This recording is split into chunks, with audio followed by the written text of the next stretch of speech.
Imagjinohar të në Greqisë sotme, tani ktheu 7 shekuj pas në kohë. Në shekullin e 14, në Epirë dhe Greqinë perëndimore shfaqet informacion politik i sunduar nga prijet shqiptar, despotati i Artës. Pas betejës Akelou në vitin 1359, Pjetër Losha u bë despoti i Artës.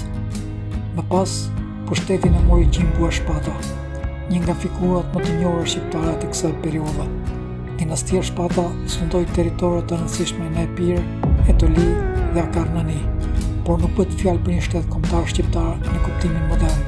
Ishte një formacion politik mesitar i sunduar nga dinasti shqiptare, ndërsa shteti modern grek u njoh ndërkombëtarisht vetëm në 1830. Historia nuk fillon në vitin 1912.